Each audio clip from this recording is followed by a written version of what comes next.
Welcome to the Back to Basic series. And in this episode, we discuss emotional eating, the number one question I get all the time. Now, this is a repost from original episode number 211.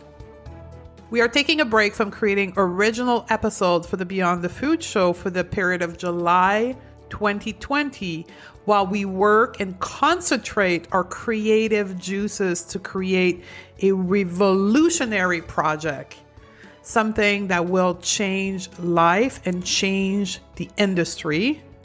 And this will be coming forth in August 2020. To be the first to know about the secret project, join the waitlist at stephaniedodier.com/coming or use the link in the show note. This Back to Basics series is brought to you by BetterHelp Online. Now that's BetterHelp, H-E-L-P, you know, my French accent. BetterHelp is an online counseling service provider that I have been using for months now for my own healing. BetterHelp is not a crisis line. It's not self-help. It's professional counseling done securely online. I can log into my account anytime, send a message to my counselor. I can schedule video or phone session. And the reason I love BetterHelp is for their commitment to a great therapeutic match. And if it doesn't work for you with the first counselor, you can change at any time. And because it's online, it's more affordable than traditional offline counseling. Plus, they offer financial aid if needed. If you think this can help you, in your journey beyond the food, I've arranged with BetterHelp for 10% discount for our community. All you have to do is use the special URL that I'm going to share with you right now to access this discount. Visit betterhelp.com/beyondfood. And again, that's BetterHelp, H-E-L-P. I hope this serves many of you. Ready? Let's talk about emotional eating. Hello, sisters. Welcome back. Your fearless leader here, Stephanie Dodier, and I'm coming to you live from a freshly renovated office. I've been talking about it now over a number of podcasts, but we are done. We painted over the weekend. I relocated my desk. I arranged my new video and lighting circuit, and I'm fully there. So if you're not following me on Instagram, you've been missing this whole part of my life. But I just wanted to take this opportunity here to share with you why I did this transformation and how you can use that in your own life. My office in my home where I'm working today was filled with items and physical stuff from back in the days where I had my clinic in Toronto.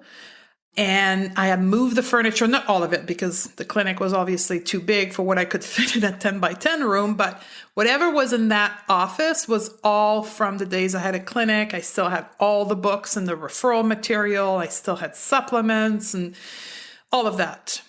And it felt like I was trying to be in two places of my life. The clinical days when I had a physical clinic and this new going beyond the food method, mindset, and helping women with their relationship to food. And I didn't felt comfortable. I felt overwhelmed with stuff.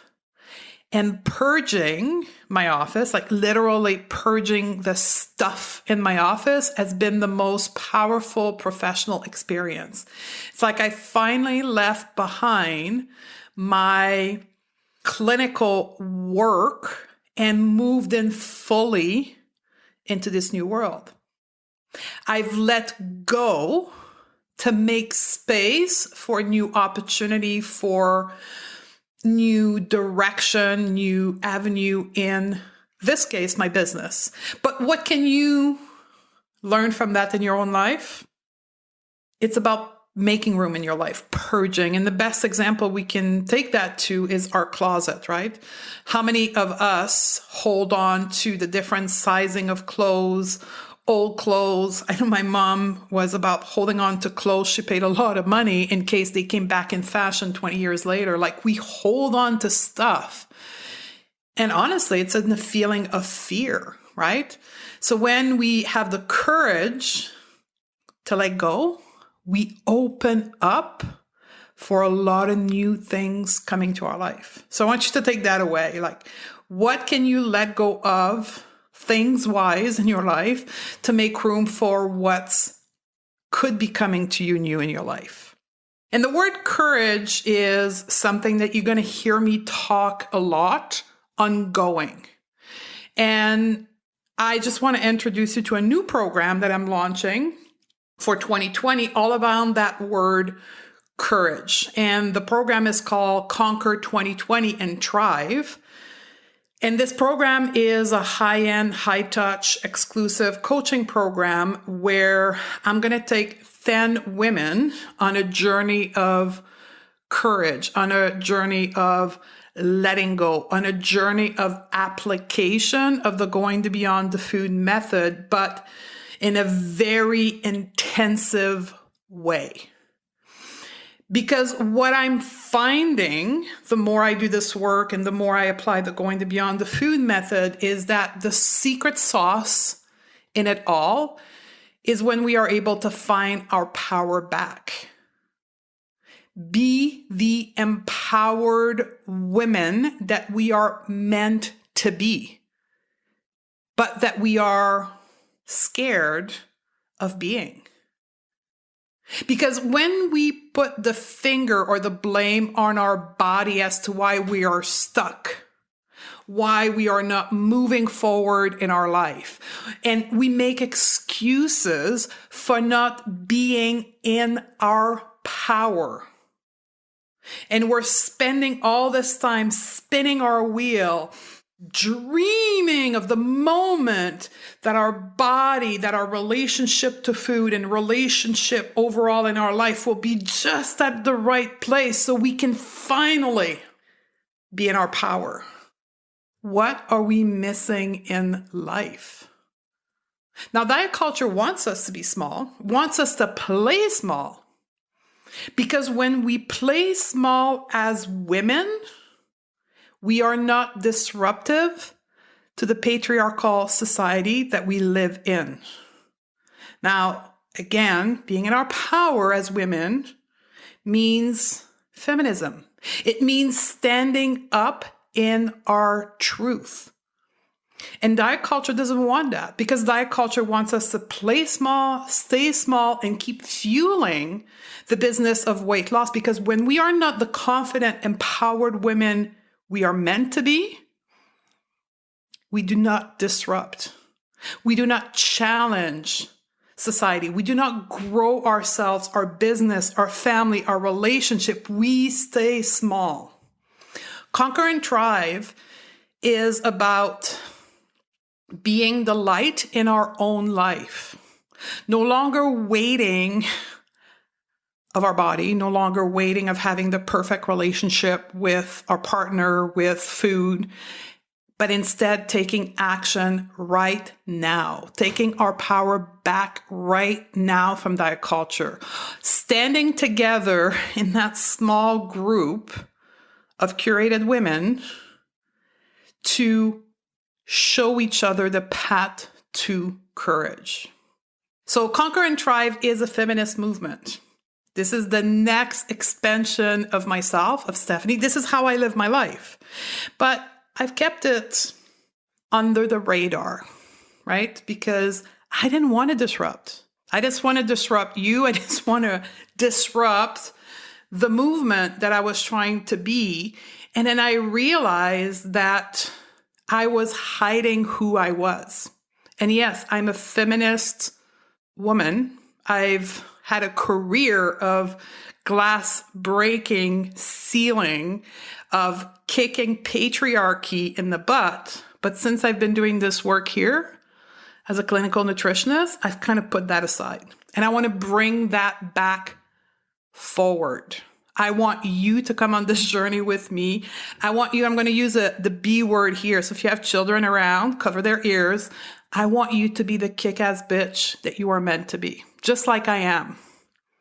Living on my own, building my own business, and not waiting for anything to happen anymore.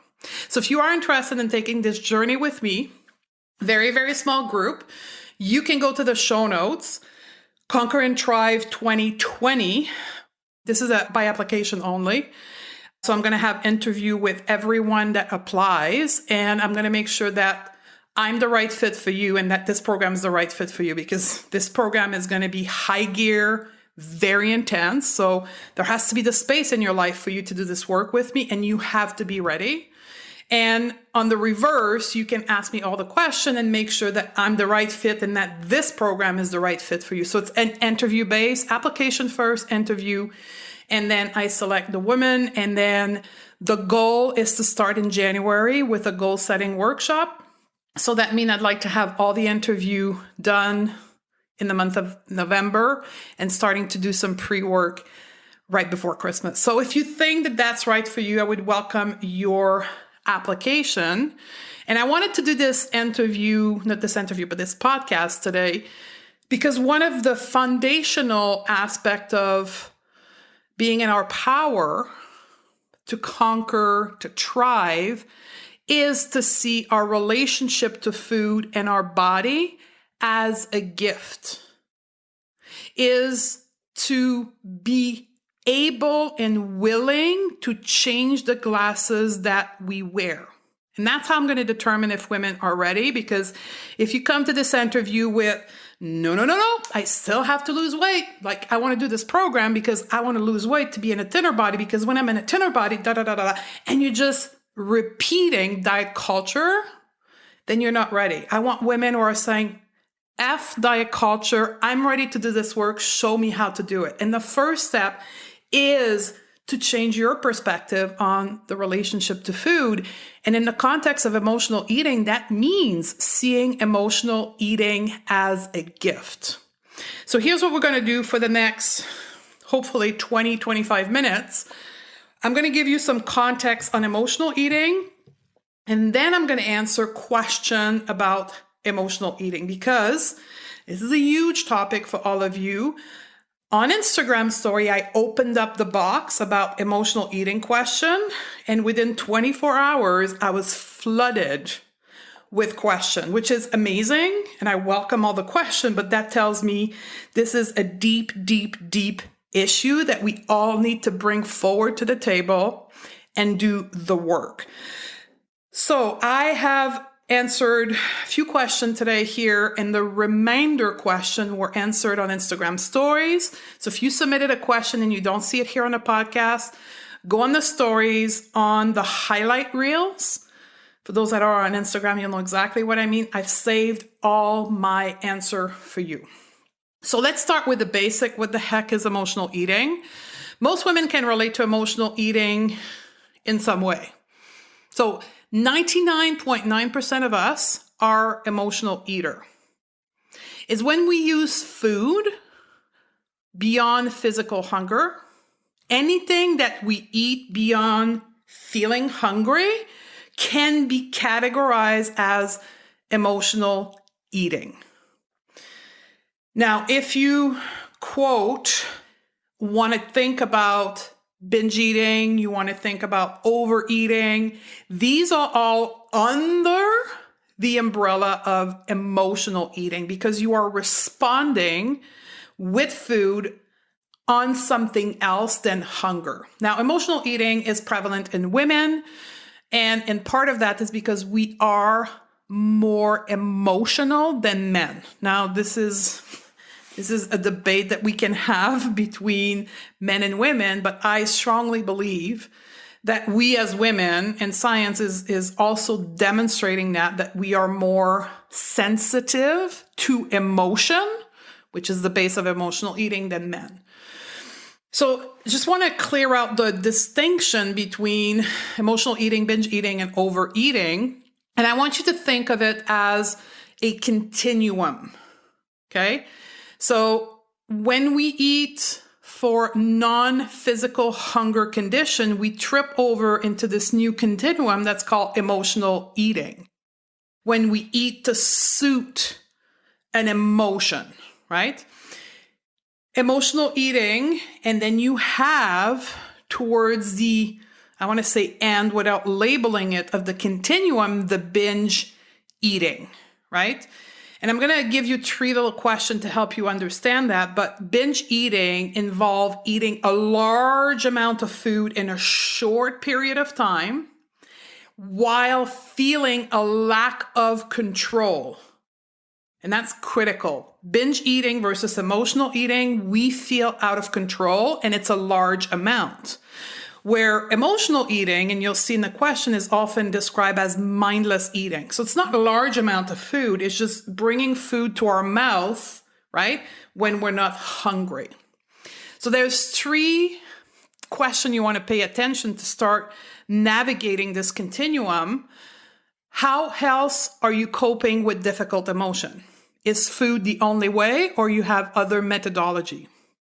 How much you're eating will also determine where you are on the continuum, and how often you use eating as a coping strategy for uncomfortable emotion. Now, what about overeating? Now, overeating is 100% diet culture created. Think of it. Overeating what? Who determines when it's over or under? The only way for you to have a qualification of over or under is because you have an ideal amount of food you should be eating, right? You've either been told this is how much you should eat, you have a portion control idea. So you have an amount that external measure is telling you should be eating, and you go past this amount. So if you live in this world of diet culture, then when you pass the amount you should be eating, then you are overeating. But when you ditch diet culture and dieting and you come over to the world of intuitive eating, there's no such thing as overeating, because the only determining factor of how much you should eat is your internal hunger and fullness cue. Right? And while you learn intuitive eating, at least the way I teach it, you learn mindful eating. So when you are in the experience of eating, you are being present with your food. So then that eliminates the possibility of eating, quote, mindlessly, because you are with the experience of eating at that moment. There's nothing else going on in your life. So for all of you who are using the word overeating, there's like light bulb that lights up in my brain every time I hear that, because it means that there's an ideal amount of food that externally we are being told we should be eating. Now, I use overeating all the time because that's the word that you recognize. It's also, call it a marketing strategy, because if I was to talk about interoception and eating cues and all of that, when I put my material out to the world, people will be like, no idea what this is next, right? So you'll hear us or read often us using the term overeating because that's what women use when they are in diet culture. So think about that. Where are you with your diet culture adoption into your life? If you are still using the word overeating, it's number one, it's a sign that you haven't done the work of intuitive eating and that you're still subconsciously attached to the idea of controlling food. Diet culture and society puts a negative spin on emotional eating for that same reason, because emotional eating leads you to eat past the ideal amount of food. Right? So diet culture and dieting hates and shame and wants to give you all kinds of tricks to stop emotional eating because it wants to control how much you eat. The second reason why people so badly want to stop overeating is because they don't understand it, right? When we understand that emotional eating is actually a gift and it's brilliant, then we no longer are in a state of fear. So if you could take one thing away from this podcast today, is that shifting that perspective from being afraid of emotional eating because you are still in diet culture, afraid of gaining weight, of cheating on your diet, all of that stuff, or not losing the weight, right? That's why you want to stop it versus, emotional eating is a gift. It is a way for me to connect with myself, because that's what emotional eating is, right? If we break down the word emotional eating, it's emotion and eating in response of emotion. So we have to ask ourselves, what the heck is emotions, right? So for those who don't know, emotion is a mood, a state of mind derived from our thoughts and our perspective in life. So if you're new to this podcast or new to the world of going beyond the food, we did a podcast recently on self-coaching where I dive into the world of thoughts and emotion and action. And basically, I'm teaching you that all your emotion in your life are a result of the way you think. And we'll link to that into the show note. We also have a great article on that. But understand that your emotion are the outcome of how you think, right? So, quote, if you want to stop emotional eating, quote, change the way you think. Then the emotion that you will derive will no longer be, quote, negative, an emotion that you're uncomfortable with, but instead there'll be emotion that move you forward to conquering and thriving into your life. The emotion that will engage you in taking the power back into your life. Now, I want to get a little bit sciencey here to also talk about emotion as being sensation into your body. And that's what we teach when we teach self-coaching, is that the emotion are actually a burst of energy traveling through your nervous system to give signal to the rest of your body. What we are scared of uncomfortable emotion that makes us reach to food, is this sensation in our body. We feel those emotions deep down in our body, consciously or not, and we're like, oh my God, I don't like those emotions, these sensations in my body. Let me grab food, who's gonna create a dopamine rush into my brain and makes me forget this discomfort in my body for a moment. Emotional eating 101 from a science perspective, right? Because humans are wired to seek comfort, to seek pleasure. And when we feel discomfort, when we don't feel pleasure, we feel fear, anxiety, we want to get out of that sensation. And then we use food. And that's, again, the shift. Once you understand all those components, you're like, well, my emotions are actually a radar in my life.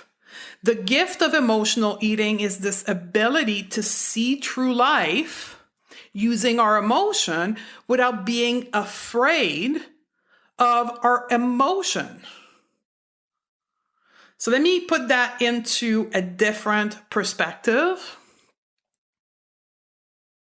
Emotional eating opens you up to seeing life in a different perspective that's going to lead you to be more at peace and in a state of health.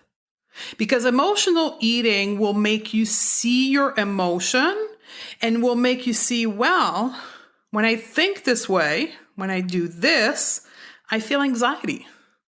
Perhaps I need to stop thinking like this. Perhaps I need to stop doing this so I don't feel anxious. Instead of being unconscious of the way we think, being unconscious of what we do, feeling anxiety and saying, oh my God, that's so overwhelming. Let me grab food to numb out the sensation of anxiety into my body. Emotional eating is brilliant because it's the radar for your life. When you can start seeing your eating behavior as a way of getting to know you better, of taking control back onto your life by being guided by your eating choice. Emotional eating allows you to ask powerful questions to change your life if we do one thing. If we drop judgment and become curious. And this is where the link between emotional eating and diet culture is so powerful, because diet culture tells you to judge emotional eating. What I'm asking you to do today is to drop the judgment and become curious and ask yourself, I wonder why I eat every night after 8 o'clock. And then you're going to be able to face your truth. So how do we stop emotional eating? By shifting from judgment to curiosity, for holding the space in our life to be courageous and looking at our life from a different perspective. For me, shifting my perspective of emotional eating has been the changing point in my life. It's been a gift. It sent me down the path of healing, using my relationship to food, to weight, to my body as a way of seeing what's going on in my life. When I was able to stop judging emotional eating, I automatically stopped judging myself. So I'm going to leave you with this, and then we're going to go into some application with some questions. Question number 1 that was submitted, and I'm going to read it to you as is. The thing I struggle the most with when it comes to food is wanting to keep eating mindlessly in the evening after I'm physically satisfied with food. Have a great dinner, feel satisfied, but then come the evening and I just want to eat. It's usually that I want to numb out and relax after an anxiety-filled day, especially stressful day at work. Also, at a party and the food is so delicious, I eat past full just because it tastes good. So with all the theory I gave you at the beginning, I think you're able to answer that question with me. Number 1, and this question, by the way, was from Julie. Question number 1 is mindless eating. Mindless eating says that you're not, and you describe it as is, you're not present with your food. When I want to bring your attention is nighttime, because that came back with probably 60% of the question, nighttime eating. Here's what really happened at night. We actually wind down, right? And we are being present with ourselves. Because the fact is, when we wake up in the morning till about 6 or 7 o'clock at night, we just go, go, go, go, go, go, go, go, go, go, go.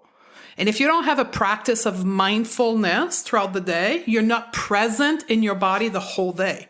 And all of a sudden, you get the kids fed, do the dishes, then you end up on the couch watching TV, and all of a sudden, you are connected with your reality. And that is when you feel stress. That's when you feel anxiety. You have no tools for dealing with that. The only one you have is the one that society is acceptable, which is food. And then you start eating. So the gift of emotional eating in this particular situation is the radar in your life to let you know that perhaps there's way too much stress in your life at work, as this lady said, and that your anxiety is off the roof. And then instead of wanting to control, quote, emotional eating at night, why don't we look at the amount of stress we have in our life? Now, part 2 of this question is also this whole party situation when I eat, quote, delicious food. The word that gave you away, Julie, is the word delicious. That tells me that there is some kind of food rule into your life, good or bad food, and that there's not enough satisfaction around food in your normal food, which is a cornerstone principle of intuitive eating, is finding satisfaction in what we eat. So when we end up at the party with satisfying food, we don't want to eat at all, because we're satisfied day in and day out with the food choice that we make. So my advice to you is find satisfaction day in and day out with food. Question number 2 is from Bridget. And she opened her question with this. Simply stated, I overeat. I'm 50 years old, and 4 times now in my life, I have lost 20 to 40 pounds and then gained it all back over a period of time. The longest I kept it off was 2 years. Rationally, it makes no sense and frustrates me to no end. So there's many layers to this question, but here's the one I want to point out here. Diet culture. The only way we know to manage weight is to control of food.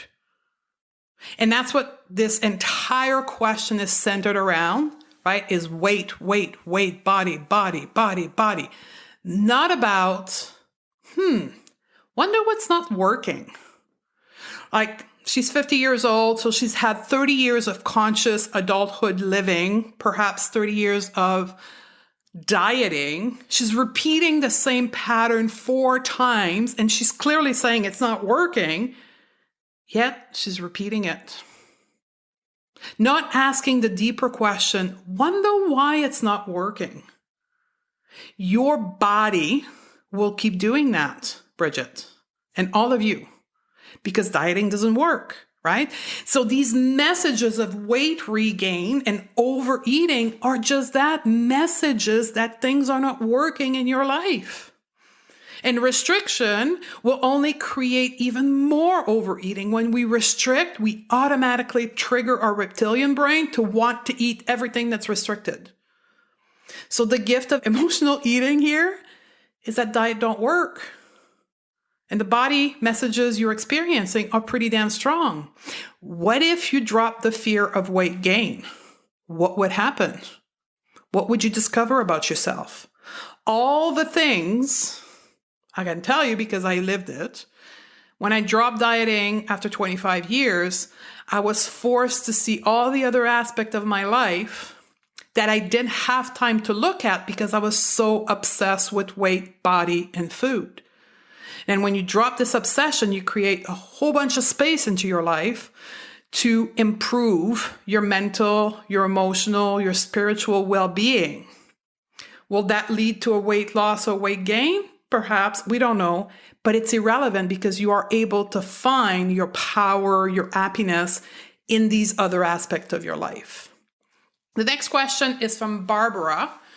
And I picked this one because I know there's a fair number of you under this situation here listening to this podcast, because I've discovered that the Going to Be on the Food Show is a podcast recommended by eating disorder therapists, like the specialists of eating disorder that have all this brain knowledge about eating disorder recommend my podcast. So Barbara came to us from that perspective. I discovered your podcast a month or 2 ago. My adult daughter has an eating disorder, and in learning about eating disorder, I've discovered that I have been suffering from a strong diet mentality for decades, and my eating tends to bounce back and forth between restricting and binging. I've always managed to maintain a weight body size that is, quote, and she used a quote herself, acceptable to society, but I would like to free myself from the diet mentality and maximize my health and happiness. I'm hoping that intuitive eating can help me do that and eventually help my daughter too. So I want to point out just a small segment of her question here is that binge eating, right, which is the end tail of the continuum of emotional eating, is irrelevant to body size. And Barbara is a perfect example of that. She's been able to, quote, maintain a weight body size, yet she was, quote, binging. What Barbara is experiencing tells me she's probably 40 plus years old. And many of you come to Going Beyond the Food at that stage, because now you've had 30 years of adulthood living and shit has happened along the way.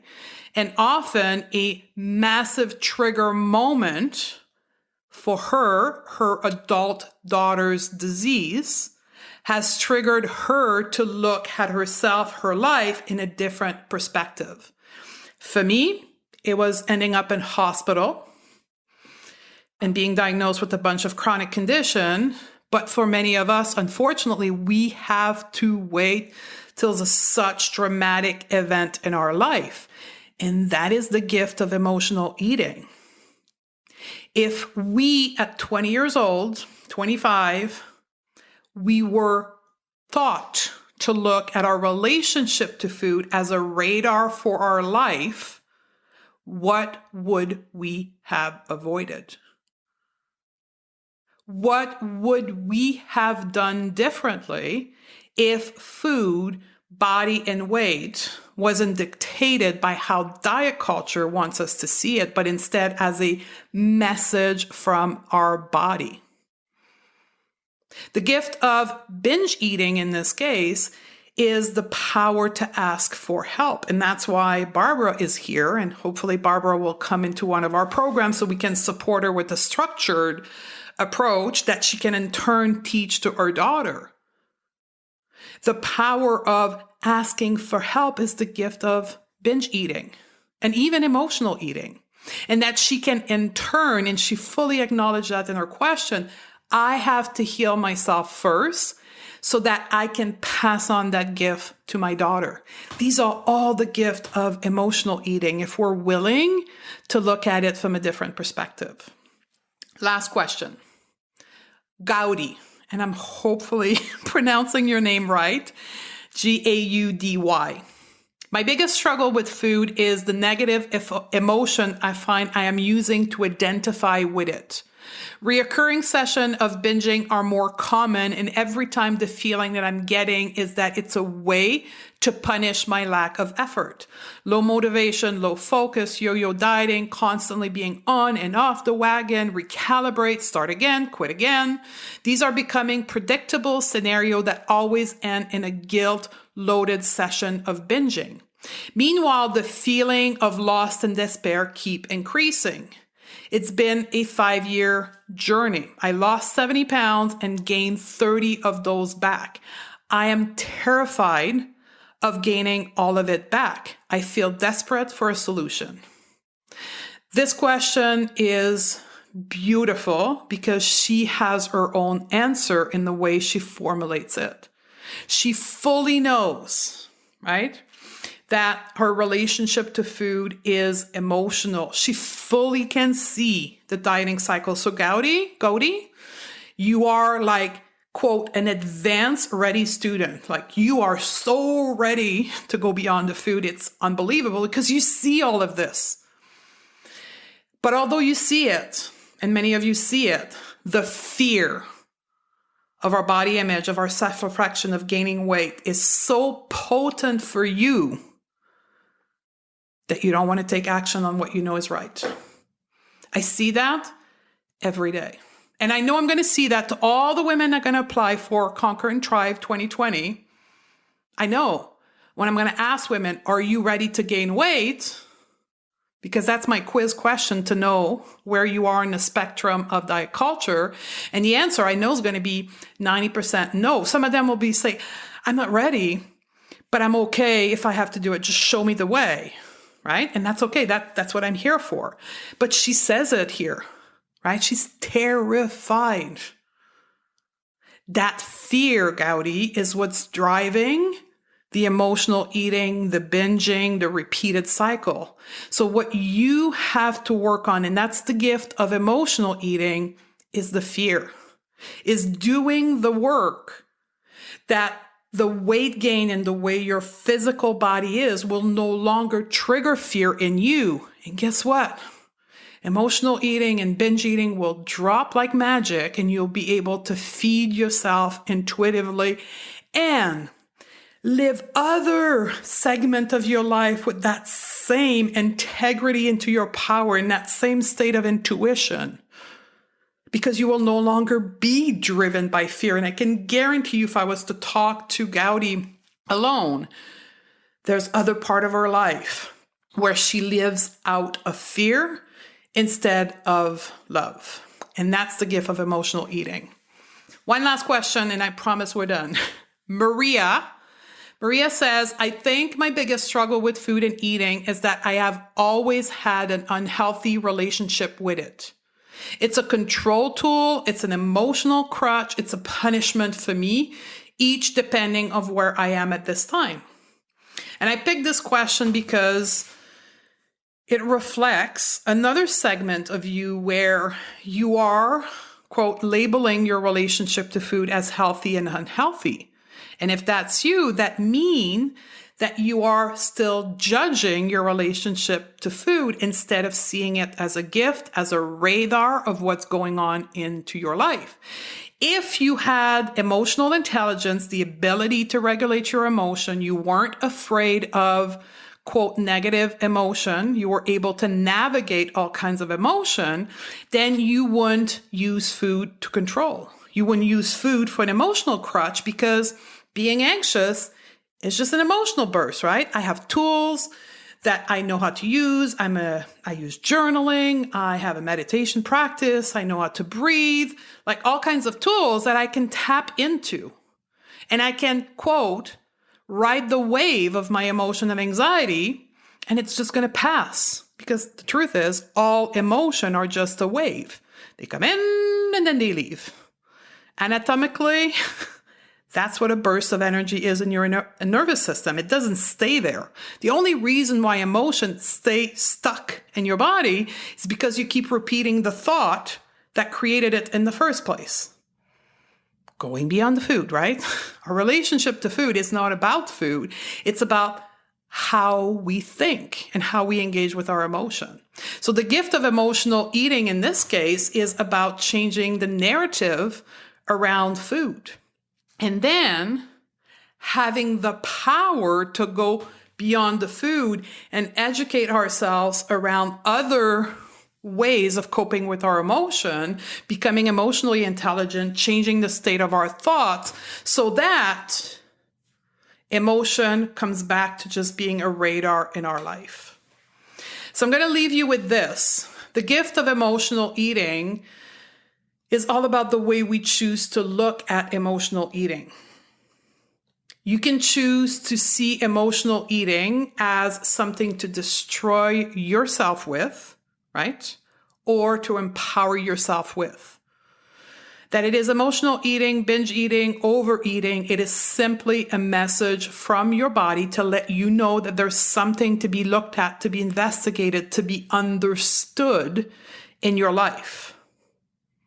The real question is this: do you have the guts, the courage to look into emotional eating differently? Or will you instead go back to what is comfortable, control, restriction, and dieting? I hope this podcast has helped you.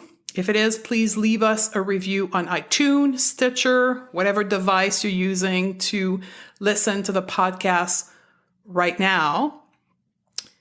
And I will see you on the next episode, 212. And we will be starting a episode series through the month of November and December on weight loss, right? The science of weight and weight management in the human body.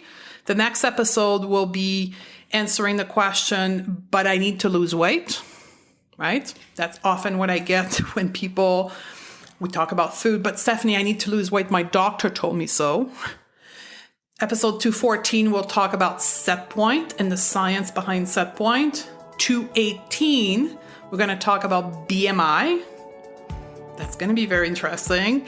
219, we're going to talk about weight stigma. So that's going to come to you in chunks over the next 2 months prior to the end of the year. So I look forward to seeing you. I love you, sister.